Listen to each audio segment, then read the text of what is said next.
नमस्कार साथियों, मैं सवय सिंह एक बार पुनः एनवीरा एजुकेशन यूट्यूब चैनल पर आपका हार्दिक स्वागत करता हूं। साथियों, आज हम भारतीय इतिहास की कड़ी के अंदर पढ़ने वाले हैं दक्षिण भारत के प्रमुख वंशों के अंदर सर्वप्रमुख सबसे शक्तिशाली जो साम्राज्य पनपा उसे चोल साम्राज्य कहते हैं। तो चोल साम्राज्य की ऐतिहासिक जानकारी हम शुरू करने जा रहे हैं। प्रमुख वंशावली भी हम इसके पढ़ेंगे, प्रमुख शासक पढ़ेंगे, वास्तविक संस्थापक पढ़ेंगे, साथ ही चोल साम्राज्य की भारतीय इतिहास को क्या देन है उसके बारे में भी पढ़ा जाएगा। इनकी राजधानी के बारे में भी पढ़ेंगे हम, साथ ही इनके शासकीय चिन्हों के बारे में भी हम पढ़ेंगे। ये भी जानेंगे कि चोल साम्राज्य जो है इनका प्रादुर्भाव किस सदी से किस सदी तक इनका शासनकाल हमें देखने को मिलता है। और चोल साम्राज्य जो हम पढ़ने जा रहे हैं, चूंकि दक्षिण भारत के इतिहास के ऐतिहासिक वंश हम पढ़ने जा रहे हैं, तो दक्षिण भारत के ऐतिहासिक वंश को किस युग से पढ़ा जाता है यह भी हम शुरुआत में जानकारी जरूर लेंगे। तो ये जो साम्राज्य या फिर दक्षिण भारत के प्रमुख साम्राज्य पढ़ने के लिए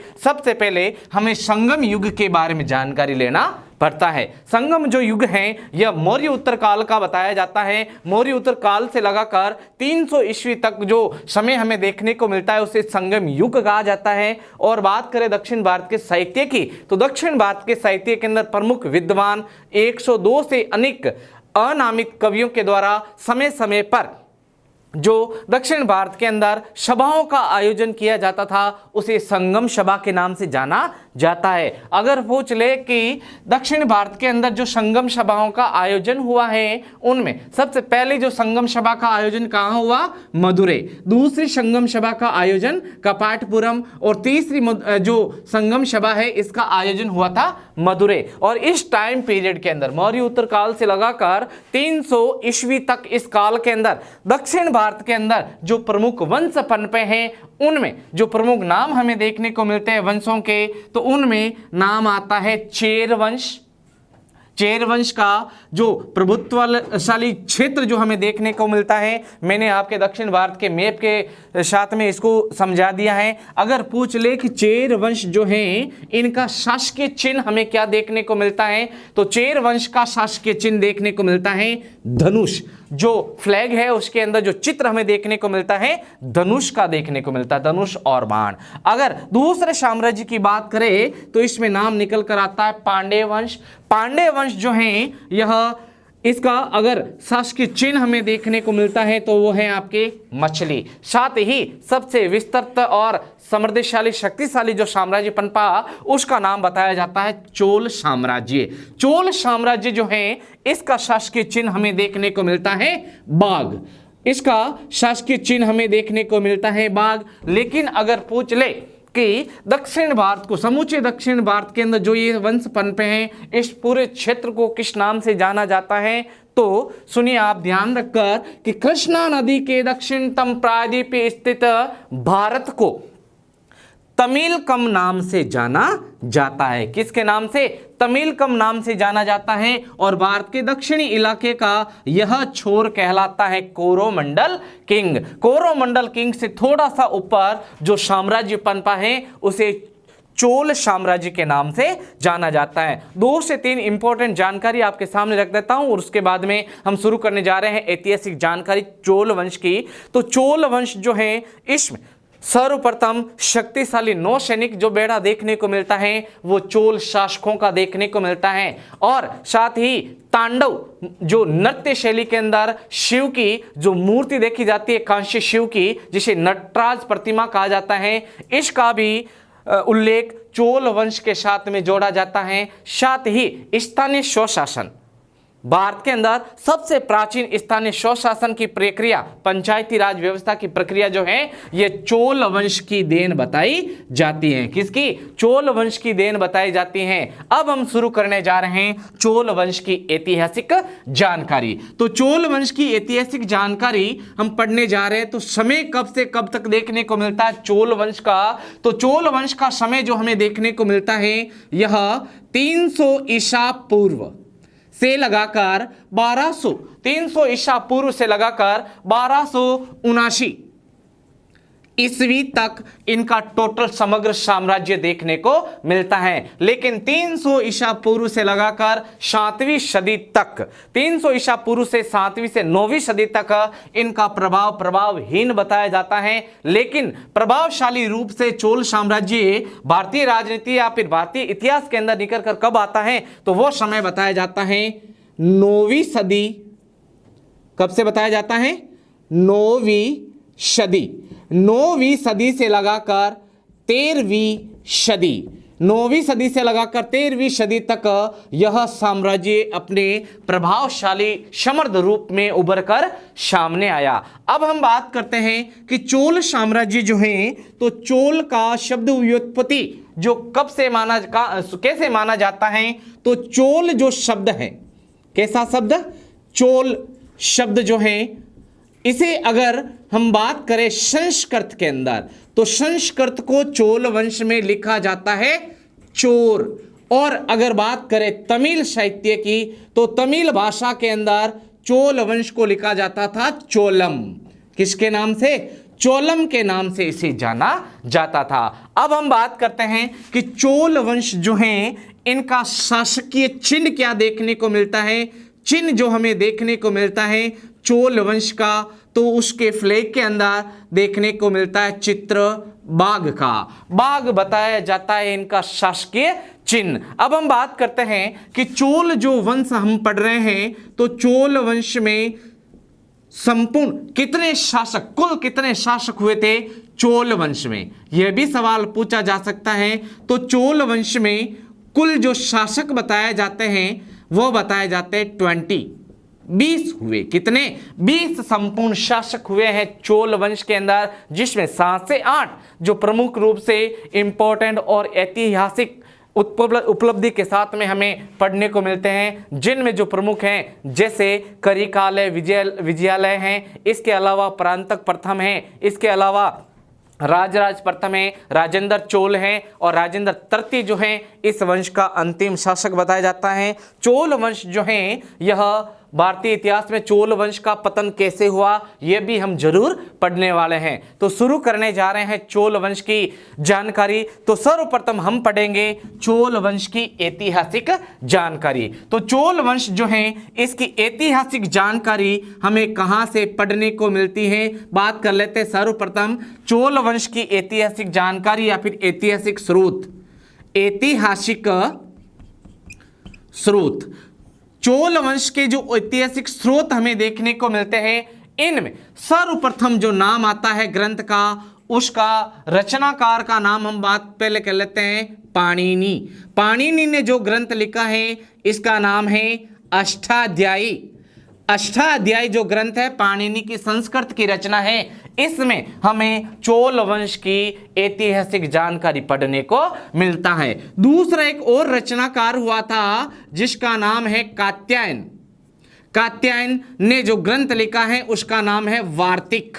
इसमें भी हमें चोल साम्राज्य की ऐतिहासिक जानकारी पढ़ने को मिलती है। नंबर 3, तीसरा जो ग्रंथ हमें देखने को मिलता है जिसमें चोल साम्राज्य की संपूर्ण ऐतिहासिक जानकारी पढ़ने को मिलती है, उसका नाम महाभारत। महाभारत में भी चोल वंश का जिक्र हमें पढ़ने को मिलता है। अगर पूछ ले महाभारत जो है, इनका रचना काल कब बताया जाता है, महाभारत कालीन जो महाकाव्य काल जो है, ये 11वीं सदी का बताया जाता है। अगर पूछ ले महाभारत का दूसरा नाम, तो महाभारत का दूसरा नाम हमें देखने को मिलता है जय संहिता। और महाभारत जो है महाकाव्य भारत का, जिसमें 1 लाख श्लोक होने के कारण इसे सहस्त्र संहिता के नाम से जाना जाता है। अगर पूछ ले महाभारत के कुल कितने भाग हमें पढ़ने को मिलते हैं, तो महाभारत में 18 भाग हैं जिन्हें पर्वन कहा जाता है। क्या कहा जाता है?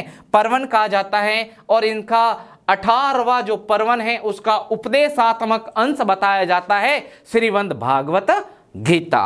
भागवत गीता का वर्णन हमें उपदेशात्मक अंश के रूप में देखने को मिलता है। चौथा जो ग्रंथ हमें देखने को मिलता है वो है आपके टॉलमी का। पांचवा और अंतिम जो ग्रंथ हमें देखने को मिलता है वो बताया जाता है संगम साहित्य। कौन सा ग्रंथ? संगम साहित्य। वह ग्रंथ दक्षिण भारत का ऐतिहासिक ग्रंथ। इसमें जो कुल रचनाकार बताए जाते हैं, कवि बताए जाते हैं इस साहित्य के, वो 102 और नामित कवि बताए जाते हैं। अगर पूछ ले कि यह जो हमने अभी ग्रंथ लिखा है संगम साहित्य, संगम साहित्य की डिटेल अगर आपसे पूछ ले, इसे कितने समूहों में रचित किया गया, किस भाषा के अंदर लिखा गया, तो संगम साहित्य जो है बड़े पैमाने पर तमिल साहित्य के नाम से भी जाना जाता है। और इसमें टोटल 8 समूहों के बारे में जानकारी हमें पढ़ने को मिलती है। और पूछ ले यह साहित्य कितनी पंक्तियों में रचा गया है, तो पंक्तियां अगर पूछ ले आपके संगम साहित्य की, तो पंक्तियां बताई जाती है 30,000 पंक्तियों में रचा गया है संगम साहित्य। और अगर पूछ ले कविताओं की जानकारी कि संगम साहित्य में कितनी कविताएं देखने को मिलेगी, तो लगभग 2000 कविताएं हमें देखने को मिलेगी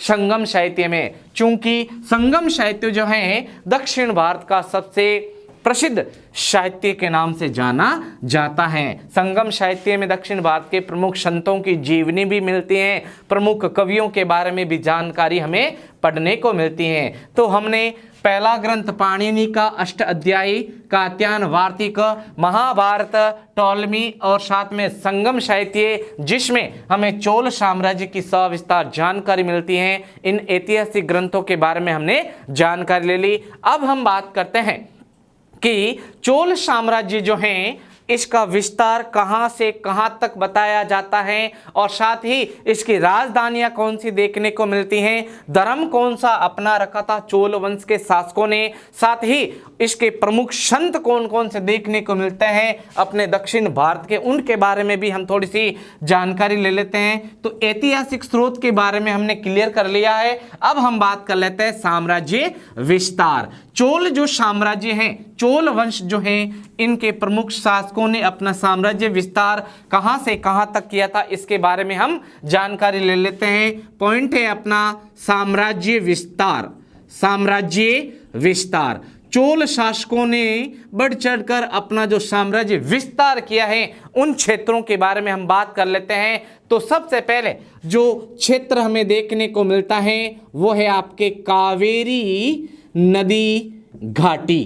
कावेरी नदी घाटी का संपूर्ण क्षेत्र चोल वंश के शासकों ने जीत लिया। दूसरा जो क्षेत्र हमें देखने को मिलता है उसका नाम है कोरोमंडल।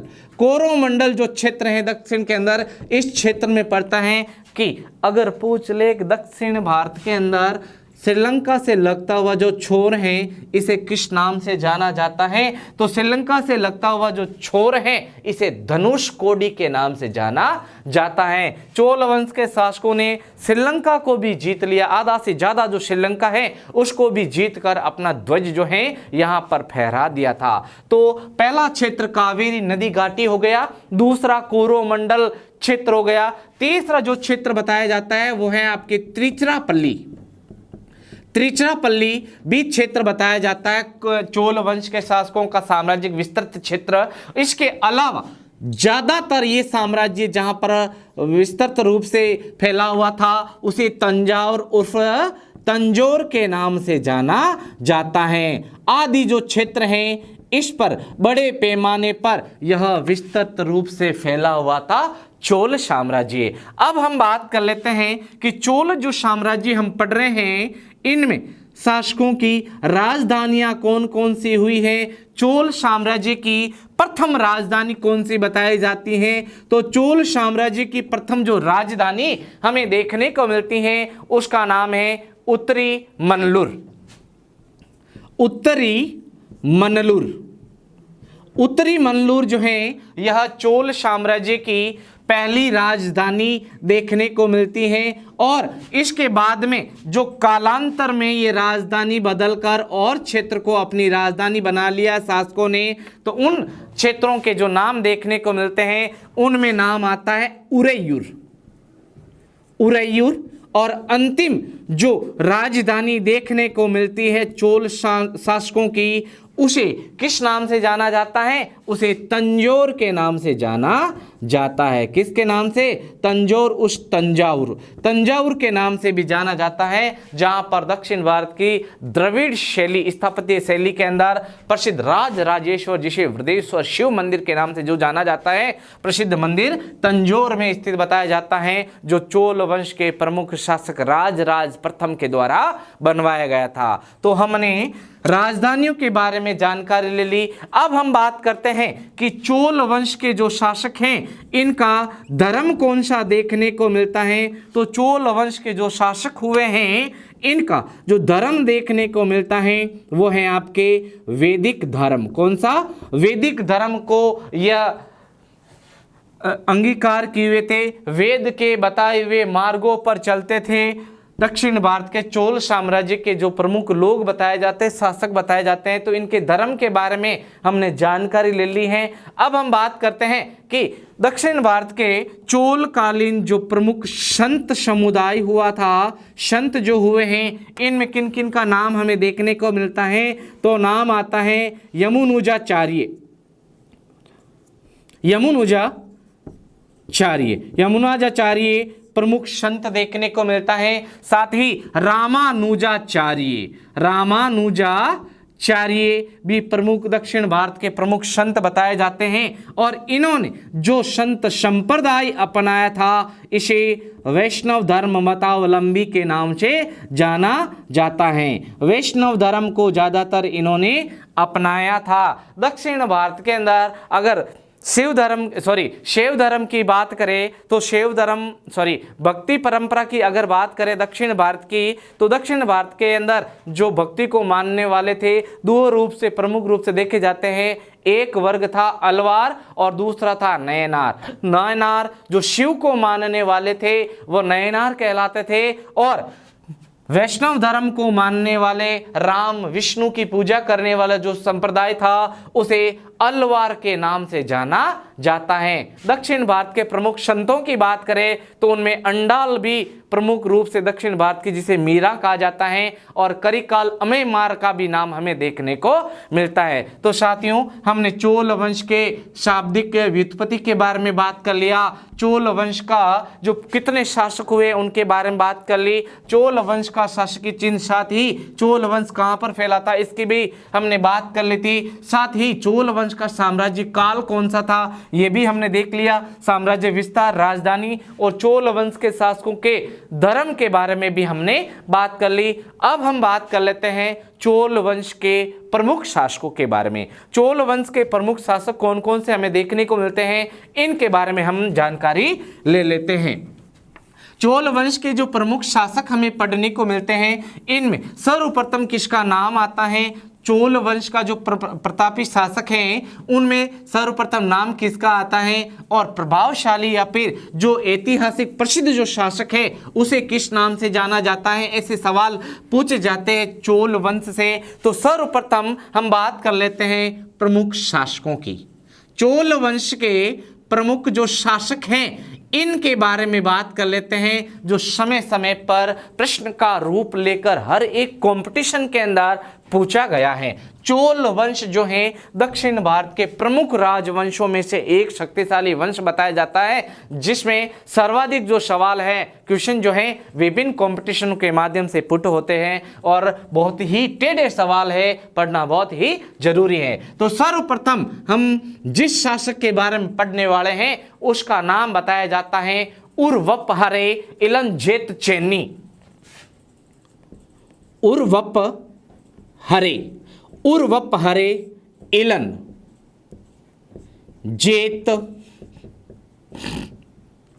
चेन्नी, यह नाम है पहले शासक का, जो चोल वंश का प्रारंभिक शासक कहलाता है, और चोल वंश का संस्थापक भी कहलाता है। तो चोल वंश का संस्थापक किसे कहा जाता है? तो उर्वपहरे इलंजेतचेनी, यह चोल वंश का प्रथम शासक बताया जाता है। अगर पूछ ले कि जो चेन्नी शासक हुआ है, इसकी राजधानी का जिक्र पूछ ले कि राजधानी क्या बनाई बनाई, कौन सी राजधानी बनाई थी? तो इसकी जो राजधानी हमें देखने को मिलती है उसे उरेयूर के नाम से जाना जाता है। उरेयूर जो है चोल साम्राज्य में किसके लिए प्रसिद्ध हुआ था? तो उरेयूर जो बताया जाता है यह सुंदर रथों के लिए प्रसिद्ध था। किसके लिए? सुंदर रथों के लिए प्रसिद्ध। उरेयूर जो बताया जाता है यह सुंदर रथों के लिए प्रसिद्ध बताया जाता है। और वपहरे इलन जेत चेन्नी की ऐतिहासिक जानकारी इतनी ही हमें देखने को मिलती है। आगे बढ़ते हैं दूसरे शासक के बारे में। दूसरा जो प्रभावशाली शासक हमें देखने को मिलता है इस वंश का, इसे करिकाल के नाम से जाना जाता है। करिकाल बहुत ही महान शासक हुआ था इस वंश से और इंपॉर्टेंट, बहुत ही शक्तिशाली और प्रसिद्ध शासक बताया जाता है चोल साम्राज्य का। प्रसिद्ध शासक देखने को मिलता है करिकाल। प्रसिद्ध शासक जो अपने नौसैनिक बेड़ों के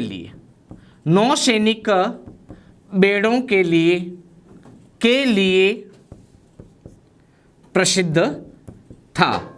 यह जो करिकाल बताया जाता है इसकी जो शक्तिशाली सेना बताई जाती है नौसैनिक यानी समुद्र के अंदर जो सेना कार्यरत थी वो सबसे प्रसिद्ध बताई जाती है करिकाल के शासन काल की। अब हम बात करते हैं ये इतना इतिहास प्रसिद्ध क्यों हुआ था। तो करिकाल जो हमें देखने को मिलता है, करिकाल ने कावेरी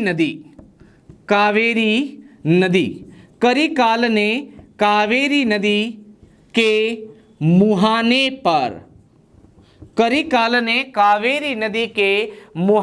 पर पुहार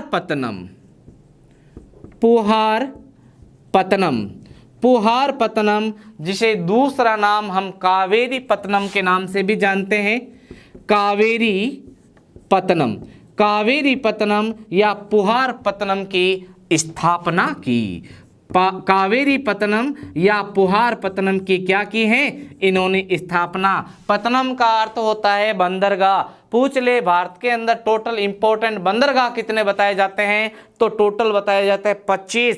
इंटरनेशनल जो बंदरगाह है डकयार्ड जिसे गोदीबाड़ा भी कहते हैं वो बताया जाते हैं 11। और इस क्षेत्र के अर्थात जो क्षेत्र बताया जाता है तंजौर क्षेत्र बताया जाता है मदुरा से ऊपर उसमें सबसे प्रसिद्ध जो क्षेत्र जो बताया जाता है बंदरगाह उसे कावेरी पत्तनम के नाम से जाना जाता है। चोल साम्राज्य के अंदर माल की आवाजाही प्राचीन काल में कावेरी पत्तनम से ही पूरी की जाती थी।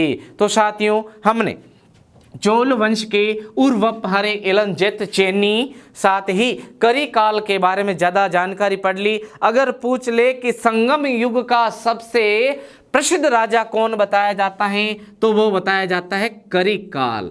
संगम युग का, किसका? संगम युग का सबसे प्रसिद्ध शासक, संगम युग का सबसे प्रसिद्ध जो शासक हैं वह करिकाल के नाम से जाना जाता है। और अगर पूछ ले कि करिकाल की प्रशंसनीय रचनाएं, करिकाल के बारे में जो प्रशंसनीय कविताएं लिखी गई हैं कवियों के द्वारा वह हमें किस ग्रंथ में पढ़ने को मिलेगी? तो ग्रंथ का नाम बताया जाता है आपके संगम साहित्य। संगम साहित्य वो ग्रंथ हैं जिसमें हमें करिकाल के बारे में जो प्रशंसनीय रचनाएं हैं पद हैं वो हमें यहाँ से देखने को मिलते हैं। आगे बढ़ते हैं तीसरे शासक के बारे में बात कर लेते हैं। तीसरा जो शासक बताया जाता है चोल साम्राज्य का उसे विजयालय के नाम से जाना जाता है। तो बात कर लेते हैं अब हम विजयालय के बारे में। विजयालय किस प्रकार प्रसिद्ध हुआ था, इस वंश का जो शासक बताया जाता है और प्रसिद्धि क्यों बढ़ी थी विजयालय के बारे में, इसके बारे में भी बात कर लेते हैं। अगर पूछ ले साथियों कि प्रारंभ से लगाकर 9वीं सदी और 9वीं सदी के बाद में चोल वंश का पुनरुद्धार करने वाला शासक कौन बताया जाता है? तो उसका नाम विजयालय बताया जाता है। क्या बताया जाता है? विजयालय वह शासक था जिसने सर्वप्रथम तंजौर को जीता पांडे सरदारों से और इसे अपनी राजधानी बनाया। तो बात कर लेते हैं नंबर 3, विजयालय। विजयालय के बारे में बात करते हैं तो सबसे पहले इनका शासनकालीन समय जो हमें देखने को मिलता है, यह मिलता है 830 ईस्वी से लगाकर 875 ईस्वी। 830 ईस्वी से लगाकर 875 ईस्वी तक इसका शासन काल हमें देखने को मिलता है। साथ ही 9वीं सदी में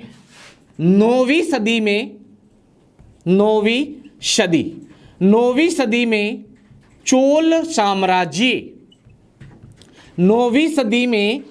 साम्राज्य का पुनरुद्धार करने वाला, चोल साम्राज्य का 9वीं सदी में पुनरुद्धार करने वाला शासक कौन बताया जाता है? तो नाम आता है विजयालय। विजयालय इतना प्रसिद्ध क्यों हुआ? क्योंकि विजयालय वह शासक बताया जाता है, लिख लेते इसकी जानकारी। विजयालय ने पांड्यों से तंजौर छीनकर, विजयालय ने पांडे सरदारों से, पांडे राजवंश के शासकों से तंजौर छीनकर इसे अपनी राजधानी बनाया। क्या बनाया? राजधानी बनाया। तंजौर जो क्षेत्र बताया जाता है, तंजौर के ऊपर जिनका शासन चल रहा था उसे पांडे सरदार कहा जाता है। पहले हमने प्रारंभिक जानकारी ली। पांडे जो वंश है इसका शासकीय चिन्ह हमें देखने को मिलता है मछली। पांडे वंश के अंदर सबसे प्रसिद्ध जो शासक बताया जाता है उसका नाम बताया जाता है मलय ध्वज पांड्या। मलय ध्वज पांड्या वह ऐतिहासिक शासक था जिसके घर स्वयं पार्वती ने जन्म लिया और पार्वती का जो नाम हमें देखने को मिलता है वो कांचनमाला देखने को मिलता है। और कांचनमाला उर्फ पार्वती की याद में जो दक्षिण भारत का प्रमुख जो मंदिर हमें देखने को मिलता है, इस मंदिर का, तंजौर स्थित जो मंदिर का नाम हमें देखने को मिलता है, इसका नाम है आपके मीनाक्षी टेम्पल। मीनाक्षी मंदिर मदुरई में स्थित है। मीनाक्षी टेम्पल मदुरई के अंदर स्थित है और मीनाक्षी टेम्पल मदुरई के अंदर जो ये मंदिर है जो पार्वती को समर्पित है, इसमें एक शिव मूर्ति देखने को मिलती है। भगवान शिव की जो ये मूर्ति हमें देखने को मिलती है ये त्रिमूर्ति शिव हैं। कैसे हैं? त्रिमूर्ति शिव। और विश्व के अंदर त्रिमूर्ति शिव की जो प्रतिमा हमें देखने को मिलती है एकमात्र मदुरई के अंदर स्थित है और दूसरी जो मूर्ति है यह जोधपुर डिस्ट्रिक्ट जो राजस्थान में पड़ता है, स्थानीय खिजड़ला ग्राम है जो जहां पर बेशाद माता का मंदिर बनवाया गया सम्राट हर्ष के द्वारा, वहां स्थित त्रिमूर्ति शिव की दूसरी प्रतिमा का अवलोकन किया जा सकता है। तो हमने तंजौर की जानकारी ले ली, स्थित मंदिर मीनाक्षी टेम्पल के बारे में भी हमने जानकारी ले ली। एक और बात कर लेते हैं, विजयालय की जो प्रमुख रूप से जानकारी हमें पढ़ने को मिलती है, चोल वंश का द्वितीय संस्थापक क्या कहलाता है? चोल वंश का द्वितीय संस्थापक। चोल वंश का द्वितीय संस्थापक, चोल वंश का द्वितीय संस्थापक कौन कहलाता है? तो नाम विजयालय निकलकर सामने आता है। साथियों, आज हमने चोल साम्राज्य जो है इसमें पार्ट 1 जो पढ़ा है, इसमें हमने चोल वंश की प्रारंभिक ऐतिहासिक जानकारी, शासकीय चिन्ह है, राजधानी है, शासनकालीन समय है, इसके बारे में हमने बात की है। आगे बढ़ते हैं। आप विजयालय के बाद में जो अगला शासक बताया जाता है चोल साम्राज्य का, उसे किसके नाम से जाना जाता है, क्यों प्रसिद्ध हुआ था? तो अगला जो शासक हम पढ़ने वाले हैं प्रसिद्ध शासक, उसका नाम है आदित्य प्रथम। क्या नाम? आदित्य प्रथम। विजयालय के बाद में जो प्रभावशाली शासक बनता है चोल साम्राज्य का, उसे आदित्य प्रथम के नाम से जाना जाता है। इनका शासनकाल इस समय जो हमें देखने को मिलता है 875 से लगाकर 907 ईस्वी। 875 975 से लगाकर 907 ईस्वी तक इन्होंने शासन किया। आदित्य प्रथम के नाम जो विशिष्ट ऐतिहासिक उपलब्धि हैं वो क्या बताई जाती हैं कि आदित्य प्रथम ने पल्लव नरेश को विजित कर, पल्लव नरेश को हराकर पल्लवों से साम्राज्य छीन लिया। पल्लव जो साम्राज्य हैं उसे पल्लव वंश के शासकों को हराने वाला शासक कौन बताया जाता है? उसका नाम आदित्य प्रथम के नाम से जाना जाता है। तो लिखना है हमें, आदित्य प्रथम ने पल्लव वंशीय शासकों को हराया, शासकों को हराया व क्षेत्रों पर कब्जा कर लिया। पल्लव वंश के शासकों को हराया और उनके साम्राज्यिक क्षेत्रों पर कब्जा कर लिया। शासक का नाम हमें देखने को मिलता है आदित्य प्रथम। अब आदित्य प्रथम के बाद में जो इंपॉर्टेंट शासक हमें पढ़ने को मिलता है चोल वंश का, उसे परांतक प्रथम के नाम से जाना जाता है। परांतक प्रथम, परांतक प्रथम जो प्रमुख शासक हुआ है आदित्य प्रथम के बाद में, इसका जिक्र हमें पढ़ने को मिलता है। शासनकालीन समय 907 से लगाकर 945 ईस्वी तक इनका शासन हमें देखने को मिलता है। 907 से लगाकर 935 ईस्वी, 907 ईस्वी से 935 ईस्वी तक इनका हमें शासन देखने को मिलता है। अब इनके नाम विशिष्ट उपलब्धि हमें कौन सी देखने को मिलती है कि परांतक प्रथम ने जो मदुरै क्षेत्र है, मदुरै क्षेत्र को जीतकर मदुरै कोंड की उपाधि धारण की है। परांतक प्रथम ने मदुरै क्षेत्र किनके पास में था? पांडव सरदारों के पास, पांडे सरदार। मदुरै क्षेत्र को जीतकर, मदुरै क्षेत्र को इन्होंने जीतकर मदुरै कोंड की उपाधि धारण की। मदुरै कोंड की उपाधि धारण की। मदुरै कोंड की उपाधि धारण करने वाले शासक का नाम परांतक प्रथम बताया जाता है। वह कौन सा शासक था जिसने पल्लव शासकों को हराया और पल्लव क्षेत्रों पर अपना अधिकार स्पष्ट रूप से कब्जा जमा लिया? उसका नाम आदित्य प्रथम बताया जाता है। तो साथियों, हमने चोल साम्राज्य की संपूर्ण ऐतिहासिक जानकारी, साहित्यिक जानकारी, शासकीय चिन्ह, प्रभावशाली क्षेत्र और प्रमुख रूप से 3 से 4 शासकों के बारे में जानकारी ली। आगामी जो वीडियो है अपना, उसमें चोल साम्राज्य पार्ट 2 जो है, इसमें हम प्रमुख शासक, सबसे शक्तिशाली राजराज प्रथम, राजेंद्र चोल आदि के बारे में बात करेंगे और इनके द्वारा जो बनाए गए स्थापत्य क्षेत्र, द्रविड़ स्थापत्य क्षेत्र में अप्रतिम सौंदर्य की देन, जो प्रमुख मंदिर गंगैकोंड चोलपुरम मंदिर, साथ ही राजराजेश्वर मंदिर की भी ऐतिहासिक जानकारी लेंगे। साथियों, मैं पुनः अनुरोध करता हूं, अगर आप इस चैनल पर नए हैं तो प्लीज़ आप इसे सब्सक्राइब कीजिए, शेयर कीजिए ज़्यादा से ज़्यादा और कमेंट्स जरूर कीजिए। धन्यवाद।